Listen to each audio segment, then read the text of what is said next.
Sarah Martinez had always prided herself on being the family peacekeeper, the one who swooped in with solutions when chaos threatened to tear everyone apart. So when her sister-in-law Karen burst through her front door on a Tuesday evening in tears, mascara streaming down her cheeks like abstract art, Sarah's first instinct was to grab the wine and prepare for another dramatic episode. The venue canceled. Karen wailed, collapsing on Sarah's pristine white couch with the theatrical flair of a soap opera star. 3 weeks before my wedding, Sarah. 3 weeks. They said there was a plumbing emergency, but I know they just got a better offer from someone with more money. Sarah set down 2 generous glasses of Pinot Grigio and settled in for what she assumed would be a typical Karen crisis. Big on drama, manageable with the right combination of sympathy and practical solutions. After 15 years of marriage to Karen's brother Mike, she'd become an expert at navigating these emotional hurricanes. "Okay, breathe," Sarah said, rubbing Karen's shoulder. "We'll figure this out. What about the community center? Or that new event space downtown?" Karen's sobs intensified. "Booked. All of them. Do you know how impossible it is to find a venue for 150 people with 3 weeks' notice?" She lifted her head, her eyes suddenly brightening with the dangerous gleam Sarah had learned to fear. "Unless—" "Oh no," Sarah said, already sensing where this was headed. "Karen, no. Your backyard is perfect," Karen exclaimed, bouncing up from the couch with renewed energy. "You got that gorgeous pool, all that space, and those beautiful oak trees. It would be like a fairy tale." Sarah glanced through her sliding glass doors at her meticulously maintained backyard, her sanctuary, her pride and joy. The kidney-shaped pool sparkled under the landscape lighting, surrounded by carefully cultivated flower beds and a pristine lawn that had taken 3 years to perfect. She spent countless weekends creating this oasis, this escape from the world's chaos. "Karen, I don't know if that's such a good idea." "Please." Karen grabbed Sarah's hands, her grip surprisingly strong. "You're the only family I have left who can help me. Mike's parents are still upset about the whole engagement ring drama, and you know how my mother gets about entertaining. You're my last hope, Sarah. My only hope." The guilt hit Sarah like a physical blow. She thought about Mike, how stressed he'd been watching his sister spiral through wedding planning. She thought about the family gatherings that would be awkward for years if Karen's wedding became a disaster. She thought about her own wedding 12 years ago, held in this same backyard when they couldn't afford anything fancy, and how magical it had felt under the stars. "I suppose we could make it work," Sarah heard herself saying, immediately regretting the words. "It would need to be simple, though. Elegant but understated." Karen's shriek of joy could have shattered wine glasses. "Oh, Sarah, you're an angel. An absolute angel. I have so many ideas. It's going to be incredible. Unique. Nobody will ever forget Karen and David's wedding." As Karen launched into an animated description of her vision, something involving fairy lights, floating flowers, and what sounded suspiciously like live peacocks, Sarah poured herself another glass of wine and wondered what she'd just gotten herself into. The warning bells in her head were ringing, but she pushed them aside. How bad could it really be? She would remember this moment 3 weeks later, standing waist-deep in lime green gelatin, as the exact instant her life took a turn toward the absolutely surreal.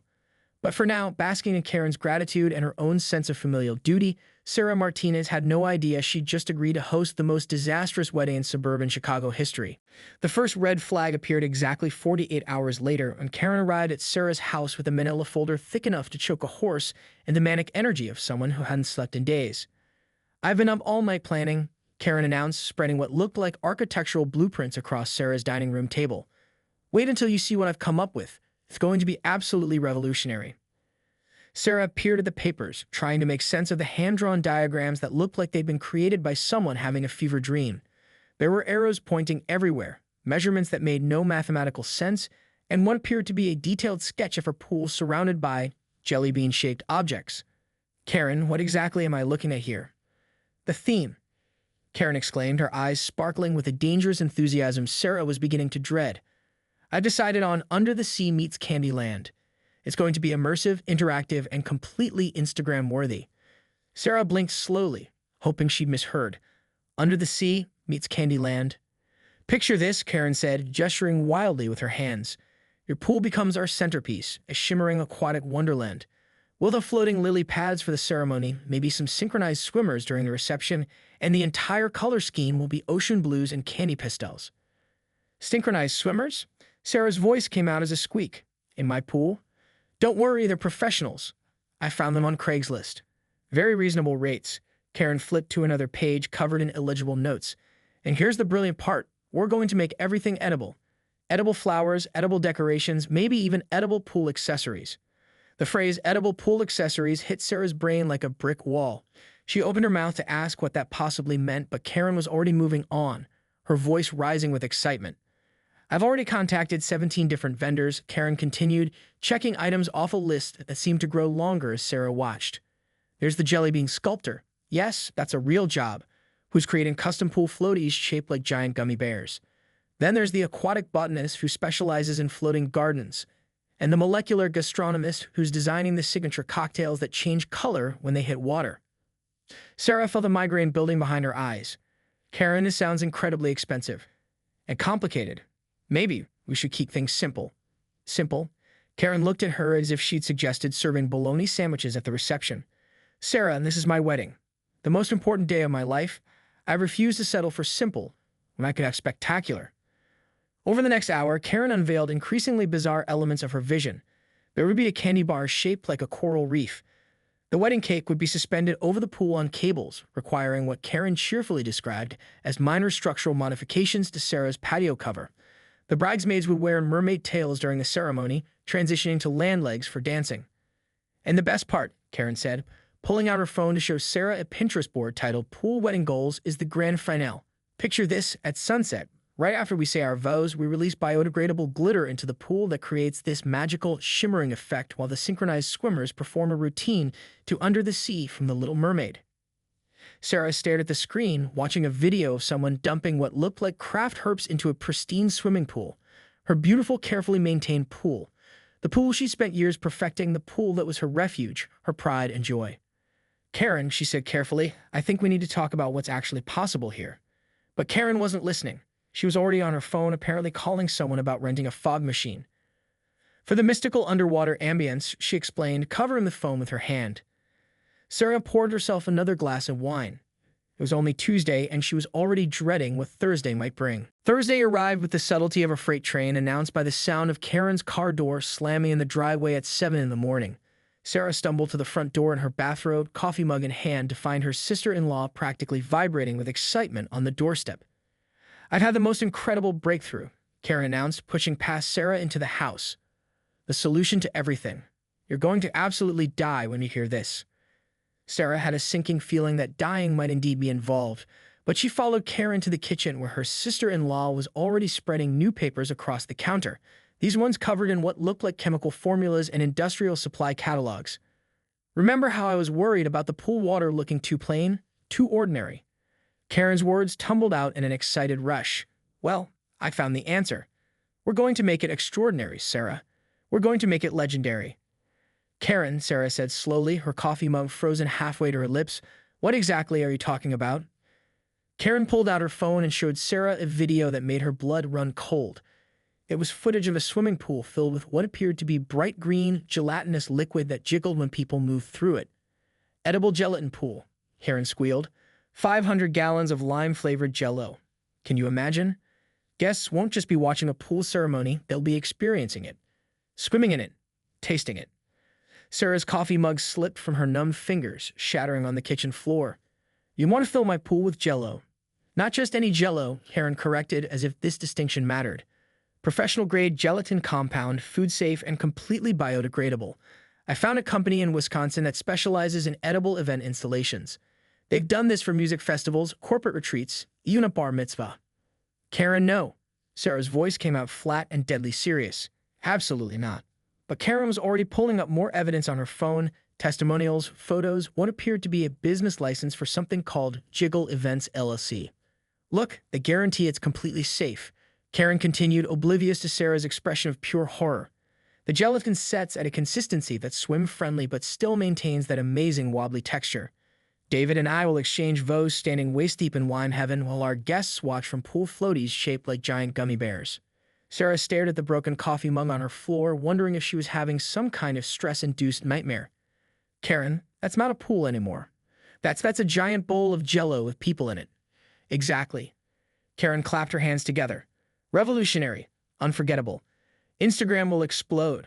We'll probably end up on the news. The phrase end up on the news sent a chill down Sarah's spine that had nothing to do with standing barefoot on her kitchen tile. She could already picture the headlines. Local woman's pool becomes gelatin disaster, or wedding reception turns into JELLO wrestling match gone wrong. Think about the cleanups, Sarah started. Already handled, Karen interrupted, pulling out what appeared to be a contract. JELLO events includes full cleanup service. They pump out the gelatin, neutralize any residue, and guarantee your pool will be back to normal within 48 hours. Sarah grabbed the contract, scanning the fine print with growing panic. There were liability waivers, equipment rental fees, and something called a structural integrity assessment that made her stomach lurch. Karen, this says they need to install temporary drainage systems and reinforcement supports. They want to drill holes in my pool deck. Minor modifications, Karen waved dismissively. Completely reversible. And Sarah, think about it. When will you ever get another chance to have the most talked about wedding in the history of our family?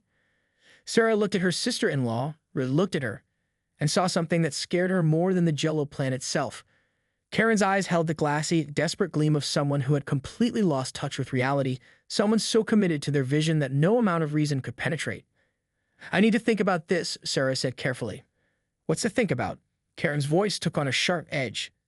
Sarah, I've already put down a deposit. The morning of Karen's wedding dawned with the kind of oppressive humidity that made everything feel sticky before the day even began. A detail that would prove more prophetic than Sarah could have imagined as she stood in her kitchen at 5 a.m., watching an army of workers transform her backyard into what looked like a mad scientist's laboratory. The JELLO events crew had arrived at dawn with equipment that belonged in a chemical plant, not a suburban backyard. Industrial mixers the size of washing machines lined her patio, connected by a maze of hoses and pipes that snaked toward her poor, doomed pool. The crew chief, a surprisingly cheerful man named Chuck who spoke about gelatin with the reverence of a wine sommelier, had assured her everything was completely under control. We've done this dozens of times, Chuck had said, adjusting what appeared to be a pressure gauge. Pool gelatin is an art form, ma'am. Temperature, fake balance, setting time, it's all about precision. Sarah had nodded numbly, clutching her coffee and wondering if it was too late to fake her own death and flee to Mexico. By noon, the first batch of lime green gelatin was cascading into her pool like something from a horror movie. The sight of her pristine water being displaced by what looked like radioactive slime made Sarah's eye twitch uncontrollably.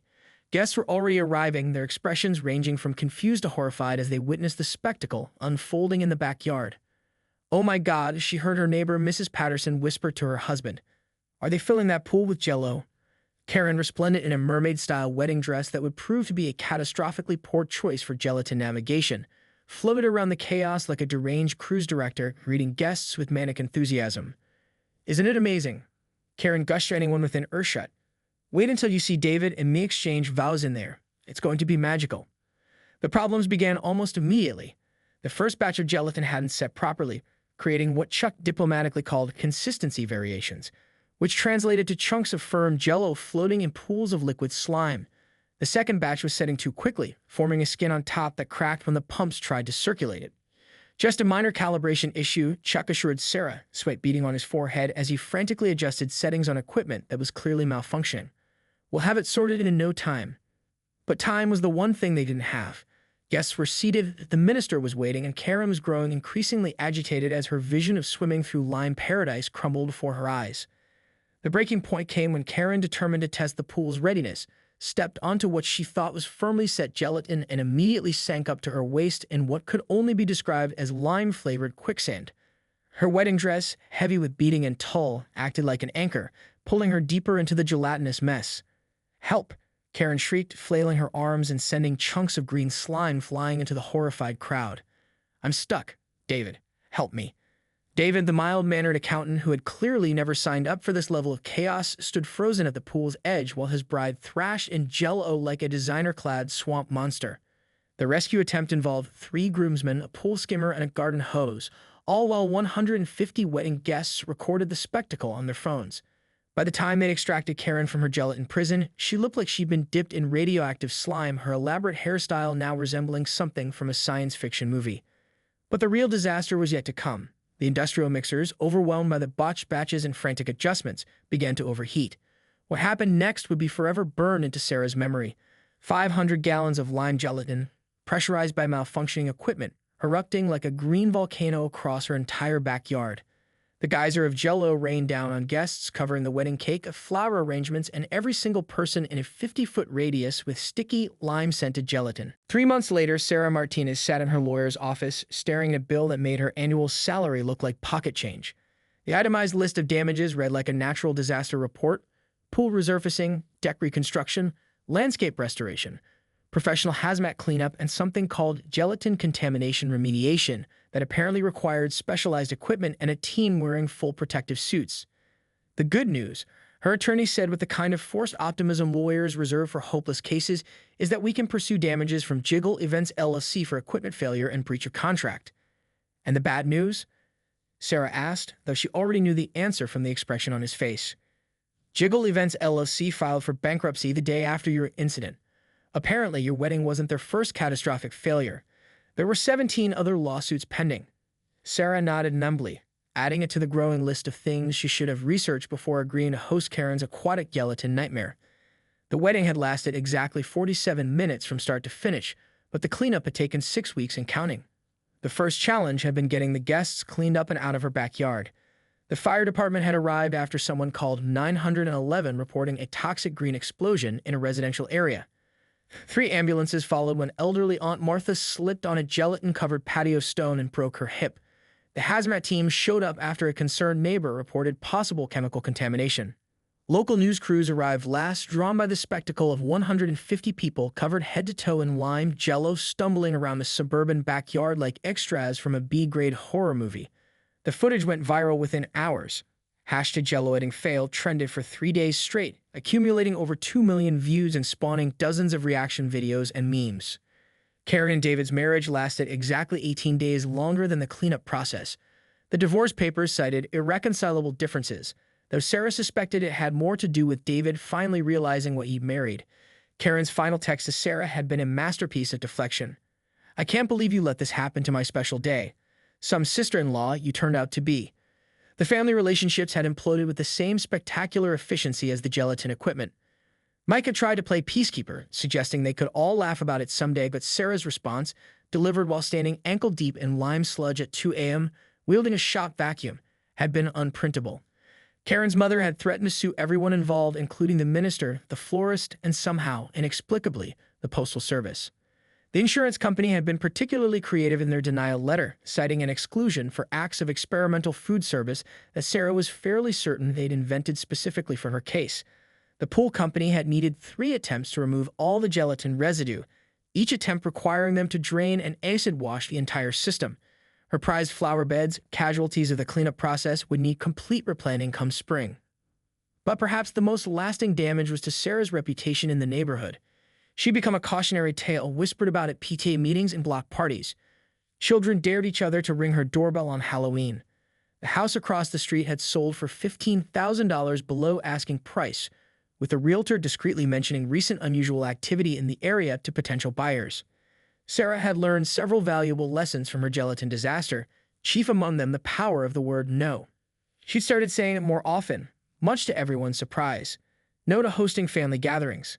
No to small favors that required her backyard. No to anyone who began a sentence with, "I have this amazing idea." The final irony came 6 months later, when a reality TV show called Wedding Disasters offered her $50,000 to recreate the gelatin catastrophe for their season finale. For the first time since the whole ordeal began, Sarah's response was immediate and crystal clear.